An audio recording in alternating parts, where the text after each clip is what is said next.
నమస్కారం. ఘంటారావానికి స్వాగతం. ముందుగా ప్రధానాంశాలు. వైద్య పరీక్షల కోసం కొమ్మినేనిని జీజీహెచ్కు తరలింపు.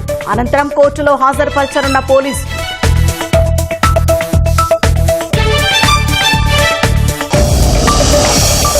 మహారాష్ట్ర, ఉత్తరప్రదేశ్లో మంత్రి నారాయణ పర్యటన. లక్నోలో వేస్ట్ టు ఎనర్జీ ప్లాంట్ల సందర్శన.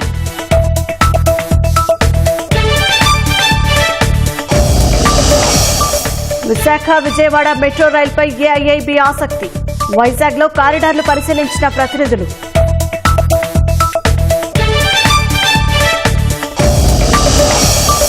అఖిలపక్ష పార్లమెంటరీ బృందాలతో నేడు ప్రధాని సమావేశం. ఆపరేషన్ సింధూర్పై దేశాల అభిప్రాయం తెలుసుకోనున్న మోదీ.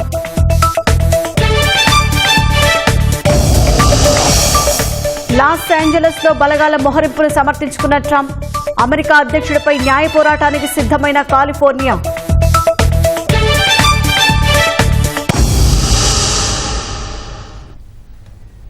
అమరావతి మహిళలపై అసభ్యకర వ్యాఖ్యల కేసులో అరెస్టైన కొమ్మినేని శ్రీనివాసరావును వైద్య పరీక్షల కోసం జీజీహెచ్కు తరలించారు. ఇక మరింత సమాచారం మా ప్రతినిధి చంద్రశేఖర్ ప్రత్యక్ష ప్రసారం ద్వారా అందిస్తారు.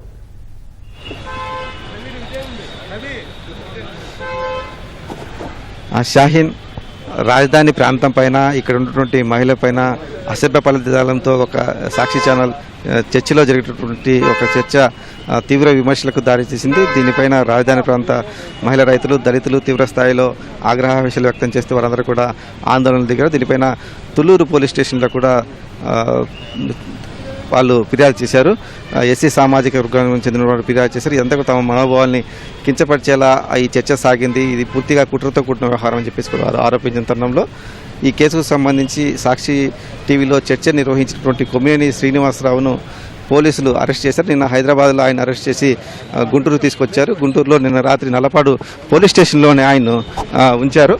ఆ తర్వాత ఆయన్ను కొద్ది క్రితం జీజీహెచ్కు తీసుకొస్తారు. జీజీహెచ్కి ఇప్పుడు తీసుకొచ్చినటువంటి దృశ్యాలు మనం చూస్తూ ఉన్నాము. ఆయన్ను జీజీహెచ్కు తీసుకొచ్చిన దృశ్యాలు భారీ బందోబస్తు నడుమ ఆయన్ను తీసుకొచ్చారు. ఎందుకంటే తెలుగు మహిళలు కావచ్చు, లేకపోతే తెలుగుదేశం కార్యకర్తలు కావచ్చు, ఈ రాజధాని రైతులు కావచ్చు, మహిళలు వీరందరూ కూడా తీవ్రస్థాయిలో ఆందోళనలు వ్యక్తం చేస్తున్నటువంటి తరుణంలో కొమ్మినేనిని భారీ బందోబస్తు నడుమ ఇక్కడికి తీసుకుని రావాల్సి వచ్చింది. అంత మనం చూస్తున్నాం. చాలా మంది పోలీసులు జీజీహెచ్ దగ్గర కూడా మోహరించారు. చుట్టూ కూడా భారీగా మోహరించి వారందరినీ కూడా కట్టడి చేస్తూ ఉన్నారు. ఎవరిని కూడా ఆసుపత్రి లోపలికి అనుమతించకుండా వారందరూ కూడా కట్టడి చేస్తున్నారు. భారీ బందోబస్తు నడుమ ఇప్పుడే ఆయన కొమ్మినేనిని జీజీహెచ్ లోపలికి తీసుకెళ్లారు. ఆయన్ను ఇక్కడ సాధారణ వైద్య పరీక్షలు నిర్వహిస్తారు. అంటే బీపీ కావచ్చు, షుగర్ కావచ్చు, లేకపోతే ఈసీజీ పరీక్ష అవన్నీ కూడా చేయించి ఆయన ఆరోగ్య పరిస్థితి పైన వైద్యులు ఒక నివేదిక ఇస్తారు. ఆ నివేదిక అనంతరం ఆయన్ను కోర్టులో ప్రవేశపెట్టినారు. కేసు నమోదైంది తుళ్ళూరు పోలీస్ స్టేషన్లో కాబట్టి అక్కడి నుంచి ఆయన్ను మంగళగిరి కోర్టులో ప్రవేశపెట్టేటువంటి అవకాశం ఉంది. ఎందుకంటే ఆ తుళ్ళూరు పోలీస్ స్టేషన్ మంగళగిరి పరిధిలో వస్తుంది కాబట్టి మంగళగిరి కోర్టుకు తీసుకెళ్తామని చెప్పి పోలీసులు చెప్తున్నారు. ఎంత ఎందుకు ఒక 6 గంటల వరకు పట్టేటువంటి అవకాశం ఉంది. కెమెరామెన్ అలీతో పూర్ణచంద్రశేఖర్, ఈటీవీ న్యూస్, గుంటూరు. ధన్యవాదాలు చంద్రశేఖర్. ఇక సిలికాన్ వ్యాలీలో అమరావతి క్వాంటమ్ వ్యాలీ ప్రత్యేక గుర్తింపు పొందాలని ముఖ్యమంత్రి చంద్రబాబు స్పష్టం చేశారు. క్వాంటమ్ టెక్నాలజీ, ఏఐకి ఏపీ స్టేట్ క్వాంటమ్ మిషన్ దారి చూపాలని సూచించారు. ఏపీ స్టేట్ క్వాంటమ్ మిషన్ పై సచివాలయంలో ఐటీ రంగ నిపుణులు, అధికారులతో సీఎం సమీక్ష నిర్వహించారు. అధికారులు ప్రజెంటేషన్ ద్వారా ఏపీ స్టేట్ క్వాంటమ్ మిషన్ అజెండాను, కార్యాచరణను వివరించారు. ఈ నెల 30న క్వాంటమ్ మిషన్ పై వర్క్షాప్ నిర్వహిస్తున్నట్లు సీఎం తెలిపారు. ఐటీ, ఫార్మా, అగ్రో, హెల్త్, యూనివర్సిటీలు, కాలేజీలు, స్టార్టప్ కంపెనీల ప్రతినిధులు, ఇన్నోవేటర్లను ఆహ్వానిస్తున్నట్లు చెప్పారు. హైదరాబాద్లో హైటెక్ సిటీ ఎలా ఐకానిక్ గా నిలిచిందో అమరావతిలో నిర్మించే క్వాంటమ్ వ్యాలీ ప్రత్యేకంగా నిలవాలని నిర్దేశించారు. ఏపీ స్టేట్ క్వాంటమ్ మిషన్ను 2 దశలుగా పూర్తి చేయనున్నారు. 2025-27 మొదటి దశగా, 2027-2030 రెండవ దశగా చేపడతారు. మొదటి దశలో మౌలిక వస్తుల కల్పన, ఎడ్యుకేషన్, రీసెర్చ్, పైలట్ ప్రోగ్రాంలు, రెండో దశలో గ్లోబల్ లీడర్షిప్గా ఏపీ ఎదగడం, వాణిజ్యం, ఎగుమతి సామర్థ్యం సామర్థ్యం పెంపొందించుకోవడం వంటి అంశాలు ప్రధానంగా ఉంటాయి. ఈ మిషన్కు వచ్చే 5 ఏళ్లలో 4,000 కోట్లు ఖర్చు కానుందని అధికారులు అంచనా వేశారు. క్వాంటమ్ ఆధారిత పబ్లిక్ ఇన్ఫ్రాస్ట్రక్చర్ నెలకొల్పడంలో ఏపీ పైలట్ రాష్ట్రంగా వ్యవహరిస్తోంది. త్వరలోనే ఈ క్వాంటమ్ మిషన్ కోసం డైరెక్టర్ను నియమించాలని ప్రభుత్వం నిర్ణయించింది. ఏపీ స్టేట్ క్వాంటమ్ మిషన్కు ఐబీఎం సారథ్యం వహిస్తుంది. పారిశ్రామిక అభివృద్ధి కోసం ఎన్టీఆర్ జిల్లా వేమవరంలో నిర్మిస్తున్న జెట్ సిటీ పెండింగ్ పనులు పూర్తి చేయాలని ప్రభుత్వం నిర్ణయించింది. 6.45 లక్షల చదరపడుగుల విస్తీర్ణంలో చేపట్టిన జెట్ సిటీ నిర్మాణం సత్వరమే పూర్తి చేయాలని ఉత్తర్వులు జారీ చేసింది. ఫేజ్ 1లో భాగంగా జెట్ సిటీని అభివృద్ధి చేసే ప్రతిపాదనలకు ఆమోదం తెలుపుతున్నట్లు పేర్కొంది. ఇండస్ట్రియల్ పార్కులను అభివృద్ధి చేస్తున్న ప్రభుత్వం గత ప్రభుత్వంలో నిర్లక్ష్యానికి గురైన వేమవరం జెట్ సిటీ నిర్మాణాన్ని తిరిగి పునరుద్ధరించింది. ఎంఎస్ఎంఈ కింద పరిశ్రమల స్థాపన, మౌలిక వసతుల కల్పనకు చర్యలు తీసుకోవాలని అధికారులకు సూచించింది. గత ప్రభుత్వ హయాంలో పలు ఆలయాల్లో సిమెంట్ పూత వేసి పురాతన ప్రాశస్త్యాన్ని, ఆలయ శోభను తగ్గించి కళావిహీనం చేశారని దేవాదాయ ధర్మాదాయ శాఖ మంత్రి ఆనం రామనారాయణ రెడ్డి విమర్శించారు. సీఎం చంద్రబాబు ఆదేశాలతో తిరిగి వాటిని పునర్నిర్మాణం చేసే పనిలో ఉన్నామని చెప్పారు. ప్రముఖ శైవ క్షేత్రం నంద్యాల జిల్లా మహానందిలో మంత్రి ఎన్ఎండే ఫరూక్, శ్రీశైలం ఎమ్మెల్యే బుడ్డ రాజశేఖర రెడ్డిలతో కలిసి 15 కోట్ల రూపాయలతో పలు అభివృద్ధి పనులకు భూమి పూజ చేశారు. ఆలయాల అభివృద్ధికి ప్రత్యేక చర్యలు తీసుకుంటామని చెప్పారు. పూర్వీకులు కట్టినటువంటి ఆలయాలు, గ్రానైట్ రాళ్లతో కట్టిన ఆలయాలు, ఎవరు పర్మిషన్ ఇచ్చారు మీకు? సిమెంట్ పూతలు వేసేసి రంగులు వేసుకోవడానికి. ఇవాళ మళ్ళీ శాండ్ బ్లాక్ చేసి ఆ రంగులు, ఆ సిమెంట్ పూతలు తీసి ఒరిజినల్ రాతిస్తుంది. అందులో ఇక్కడ ప్రాంతంలో ఉన్న ఆలయాలు, ఆళ్ళగడ్డ రాయి ప్రశస్తం, ప్రపంచమంతా ఈ రాయే పోతుంది గుడి కట్టడానికి. ఈ నంద్యాల జిల్లాలో ఉన్న ఆలయాలు సిమెంట్ పూతలేసి కట్టి పెట్టారంటే ఆలయాల ప్రాశస్త్యం, ఆధ్యాత్మికత దెబ్బతిరిపోయిందనేటువంటి నమ్మకం. ఇది ముఖ్యమంత్రి గారి దృష్టికి కూడా తీసుకెళ్తా. చేయడానికి అన్నీ ఒక్కరోజు కాదు, కానీ ప్రధాన ఆలయాలు మొదలుపెట్టి ఒక్కొక్కటి చేసుకుంటూ వస్తున్నాం. ఇప్పటికే శ్రీకాళహస్తి ఆలయం పూర్తి చేశాం. అలాగే కనకదుర్గమ్మ అమ్మవారి ఆలయం పూర్తి చేశాం. అలాగే సింహాచలం ఆలయం పూర్తి చేశాం. ఇప్పుడు శ్రీశైలం ఆలయంలో పని జరుగుతుంది. మీరు ఎవరైనా చూడొచ్చు. ఇంధన కాలుష్యాన్ని నివారించే లక్ష్యంతో పర్యావరణ పరిరక్షణ దిశగా ప్రభుత్వం చర్యలు తీసుకుంటుందని విశాఖ ఎంపీ భరత్ తెలిపారు. ఎలక్ట్రిక్ ఇంటర్సిటీ బస్సు సర్వీసులలో పేరుగాంచిన ఫ్రెష్ బస్ సంస్థ విశాఖపట్నం, అమరావతి, గుంటూరు నగరాల మధ్య 8 కొత్త సర్వీసులను ప్రారంభించింది. ఎంపీ భరత్ జెండా ఊపి బస్సులు ప్రారంభించారు. కాలుష్య నివారణకు ప్రభుత్వం పెద్దపీట వేస్తోందని, ఇందులో భాగంగా ఆర్టీసీలను 100 ఎలక్ట్రిక్ బస్సు సర్వీసులను ప్రారంభించనున్నట్లు తెలిపారు. రాష్ట్రంలో ఆలోచన ఏంటి అంటే స్వర్ణాంధ్రప్రదేశ్ తయారు చేయాలి, స్వచ్ఛ ఆంధ్రప్రదేశ్ తయారు చేయాలి. కానీ ప్రతి నగరంలో పొల్యూషన్కి వెహికులర్ ట్రాఫిక్ అనేది ఒక ప్రధానమైన కారణం. వెహికులర్ ట్రాఫిక్లో పొల్యూషన్ తగ్గించాలి అంటే ఎలక్ట్రిక్ వెహికల్స్కి మూవ్ అవ్వాలి. ఇంకోటి 10 ఎలక్ట్రిక్ వెహికల్స్ బదులు ఒక ఎలక్ట్రిక్ బస్సులో కానీ మనం వెళ్ళగలిగితే 45 మంది ఒకటేసారి వెళ్తే మనకి ఇంకా పొల్యూషన్ తగ్గే అవకాశం చాలా ఎక్కువ. సో దాని భాగంగా రాష్ట్ర ప్రభుత్వం ప్రతి ఇట్లాంటి ఒక ఎలక్ట్రిక్ బస్సుకి కూడా సబ్సిడీ కూడా అనౌన్స్ చేయడం జరిగింది, 5%. ఆ 5% వీళ్ళకి కూడా ఇప్పుడు ఈ కంపెనీ ఫ్రెష్ బస్ దాని భాగంగా ఇవాళ 8 బస్సులు అన్నారు మీరు ఇక్కడ. 8తో ఇప్పుడు ఇక్కడ స్టార్ట్ చేస్తున్నారు. రాబోయే 3 సంవత్సరాల్లో 1000 బస్సులకి పెరగాలనేది వాళ్ళ. సో ఈ రోడ్డు మీద రాబోయే సంవత్సరాల్లో పూర్తిగా డీజిల్ బస్సులు రిప్లేస్ అయ్యి ఎలక్ట్రిక్ బస్సులు రావాలనేది మా కోరిక. అమరావతితో పాటు పోలవరాన్ని జగన్ ధ్వంసం చేశారని రాయలసీమ పరిరక్షణ సమితి వ్యవస్థాపక అధ్యక్షుడు బైరెడ్డి రాజశేఖర రెడ్డి ఆరోపించారు. కృష్ణా, గోదావరి నీటి పంపకాలపై ఇరు రాష్ట్రాల ముఖ్యమంత్రులు కూర్చొని మాట్లాడుకోవాలని సూచించారు.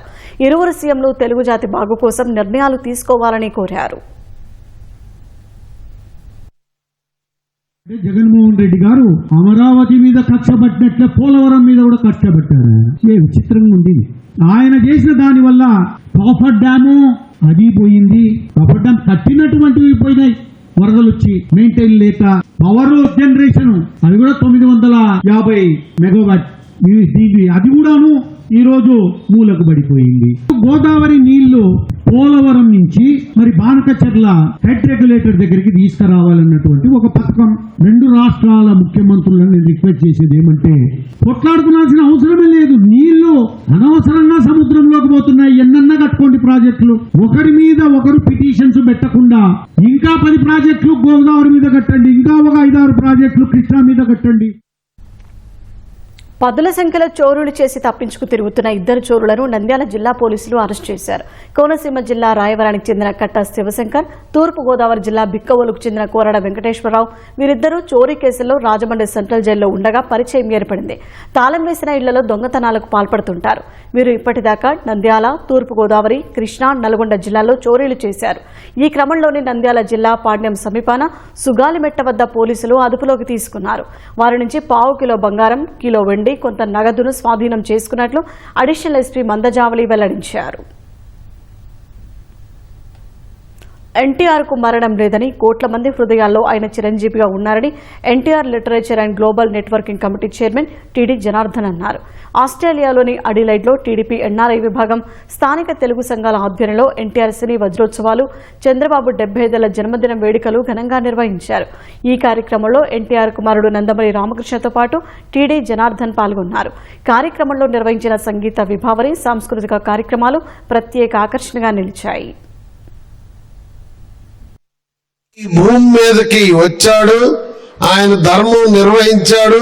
సినిమాల్లోనూ మానవాళికి చేయాల్సిన సేవలు చేసి అవతారం చాలించాడు. మళ్ళా అవసరమైనప్పుడు పుడతాడు, వస్తాడు అన్న ఎన్టీ రామారావు గారు. చరిత్రలో చరిత్ర పురుషుల్ని మనం తెలుసుకుంటా ఉంటాం. అందులో ముఖ్యంగా రామాయణంలో రాముల వారి చరిత్ర, మహాభారతం కూడా మనం తెలుసుకొని పిల్లలు తరతరాలకి తెలియజేస్తూ ఆదర్శంగా అమలు చేస్తా ఉంటాం, ఆచరిస్తా ఉంటాం. ఆ కోవకి చెందిన చరిత్ర అన్న ఎన్టీ రామారావు గారి చరిత్ర. ఆయన సినిమాలలో, రాజకీయాల్లో విశేషమైన పాత్ర పోషించారు. ఇట్లాంటి మహానుభావుల చరిత్ర తెలుసుకుంటే మనకి పుణ్యం కలుగుతుంది. చరిత్ర చెప్పాలి, చెబుతూనే పోవాలి అని మీ అందరికీ విజ్ఞప్తి చేస్తా ఉన్నాను. Visakha Vijayawada metro rail project నిర్మాణంలో మరో ముందడుగు పడింది. తక్కువ వడ్డీకి రుణాలు ఇచ్చేందుకు ఆసియా మౌలిక సదుపాయాల బ్యాంకు ఆసక్తి చూపుతోంది. ఇందులో భాగంగా ఏఐఐబి ప్రతినిధులు మెట్రో రైల్ అధికారులు విశాఖ మెట్రో రైల్ ప్రాజెక్టు కోసం నిర్దేశించిన ప్రాంతాలను పరిశీలించారు. అన్ని అనుకూలిస్తే త్వరలోనే విశాఖ మెట్రో రైల్ పనులు పట్టాలెక్కనున్నాయి. విశాఖ, విజయవాడలో మెట్రో రైల్ ప్రాజెక్టుల నిర్మాణానికి రుణాలిచ్చేందుకు విదేశీ బ్యాంకులు ఆసక్తి చూపుతున్నాయి. ఇందులో భాగంగా ఆసియా మౌలిక సదుపాయాల పెట్టుబడి బ్యాంకు ప్రతినిధులు సోమవారం విశాఖలో పర్యటించారు. AP metro rail corporation MD రామకృష్ణారెడ్డితో కలిసి నగరంలో మొదటి దశలో 46.23 కిలోమీటర్ల పరిధిలో నిర్మించనున్న 3 కారిడార్లను క్షేత్రస్థాయిలో పరిశీలించారు. ఆయా మార్గాల్లో నిర్మించాలి అనుకుంటున్న 43 మెట్రో స్టేషన్ల స్థలాల్లో కొన్నింటిని చూశారు. ఆయా స్టేషన్లు ఎంత కీలకమైన ప్రదేశాల్లో ఉన్నాయో విదేశీ బ్యాంకు ప్రతినిధులకు ఎండీ తెలియజేశారు. ముందుగా వారు విశాఖ విమానాశ్రయం నుంచి కొమ్మాది కూడలికి చేరుకున్నారు. అక్కడ స్టేషన్ నిర్మించే ప్రదేశం, వాణిజ్య నిర్మాణాలకున్న అవకాశాలపై ఆరా తీశారు. తరువాత Hanumanthuvaka, gurdwara, Thatichetlapalem, NID, Gajuwaka steel plant కూడళ్లను సందర్శించారు. ఆయా మార్గాల్లో చేపడుతున్న భూసేకరణ, కారిడార్ల గురించి అధికారులు వివరించారు.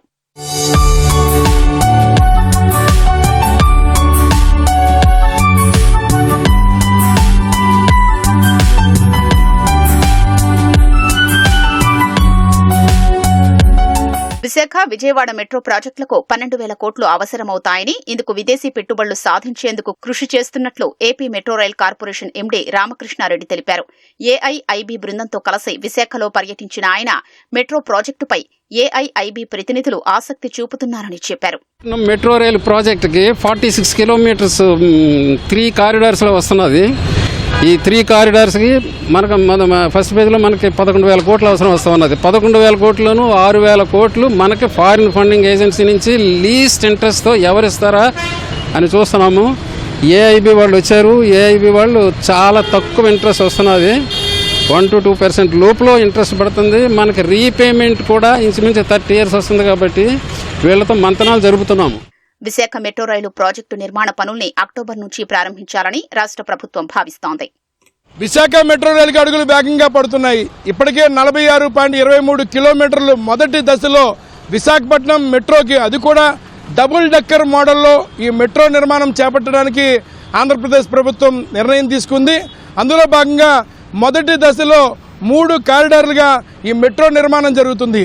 ముఖ్యంగా ఇటు కూర్మానపాలెం స్టీల్ ప్లాంట్ నుంచి కొమ్మాది వరకు 1వ కారిడార్ అయితే, 2వ కారిడార్ ఇప్పుడు మనం ఉన్నటువంటి ఈ గురుద్వార నుంచి పాత పోస్ట్ ఆఫీస్ వరకు 2వ కారిడార్, 3వ కారిడారు తాడ్చెట్లపాలెం నుంచి చిన్నవాల్తేరు వరకు మొత్తం 3 కారిడార్లు 46.23 కిలోమీటర్లు ఈ మెట్రో రైలు నిర్మాణాన్ని చేపట్టడానికి డిపిఆర్ సిద్ధం చేశారు. ఇప్పటికే metro rail Andhra Pradesh metro rail corporation చెందినటువంటి ఎండి రామకృష్ణారెడ్డి విదేశీయులు కూడా ముఖ్యంగా విశాఖపట్నంలో ఉన్నటువంటి 46.23 కిలోమీటర్ల మెట్రో వచ్చేటువంటి మార్గాన్ని పరిశీలిస్తున్నారు. కొద్ది రోజుల్లోనే మెట్రో రైలు సంబంధించినటువంటి శ్రీకారం చుట్టబోతున్నారు. కెమెరా పర్సన్ ఏ శ్రీనివాస్తో ఆదిత్య పవన్, విశాఖపట్నం. మహారాష్ట్ర, ఉత్తరప్రదేశ్ పర్యటనలో ఉన్న మంత్రి నారాయణ బృందం నిన్న రాత్రి మహారాష్ట్రలోని Pimpri Chinchwad municipal corporation waste to energy ప్లాంట్ను సందర్శించింది. ప్లాంట్ ప్రతిరోజు చెత్త నుంచి 14 మెగావాట్ల విద్యుత్ను ఉత్పత్తి చేస్తోందని అక్కడి అధికారులు మంత్రికి వివరించారు. విద్యుత్తుతో పాటు బయోగ్యాస్ను ఉత్పత్తి చేస్తుందన్నారు. ప్లాంట్ పనితీరు, విద్యుత్ వినియోగంపై మంత్రి నారాయణకు పింప్రీ చించ్వాడ్ కార్పొరేషన్ అధికారులు వివరించారు. ఏపీలో త్వరలో కొత్తగా 2 వేస్ట్ టు ఎనర్జీ ప్లాంట్లు ప్రభుత్వం నెలకొల్పనుంది. ఇతర రాష్ట్రాల్లో ప్లాంట్ల పరిశీలన ద్వారా బెస్ట్ మోడల్ను ఎంపిక చేయడంలో భాగంగా మంత్రి నారాయణ బృందం పర్యటనకు వెళ్లింది. ఈ రోజు ఉత్తరప్రదేశ్లోని లక్నోలో వేస్ట్ టు ఎనర్జీ ప్లాంట్లు, చెత్త నిర్వహణ విధానాలను పరిశీలించనున్నారు. మంత్రి నారాయణతో పాటు స్వచ్ఛంద్ర కార్పొరేషన్ ఎండీ అనిల్ కుమార్ రెడ్డి, ఇతర అధికారులు ప్లాంట్ల సందర్శనకు వెళ్లారు.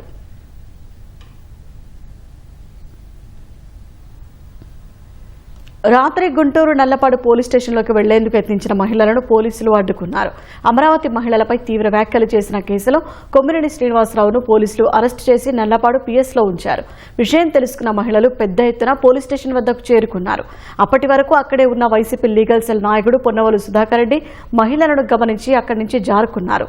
మహిళలు స్టేషన్లోకి వెళ్లేందుకు యత్నించగా పోలీసులు గేటు వద్దే అడ్డుకున్నారు. కొమ్మినేనిని తమకు చూపించాలని మహిళలు డిమాండ్ చేశారు. ఆయన్ను తగిన రీతిలో సత్కరించడానికి వచ్చామన్నారు. పోలీస్ స్టేషన్ వద్ద ఇలా చేయటం సరికాదని పోలీసులు వారిని వారించి వెనక్కి పంపారు. సుమారు 20 నిమిషాలు నల్లపాడు పోలీస్ స్టేషన్ వద్ద మహిళలు ఆందోళన చేశారు.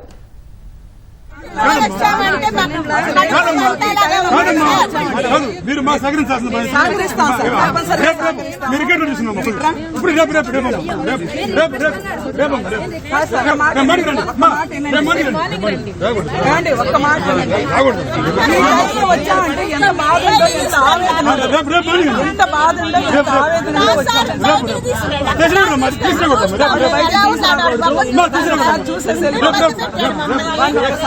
విజయనిపిస్తాము.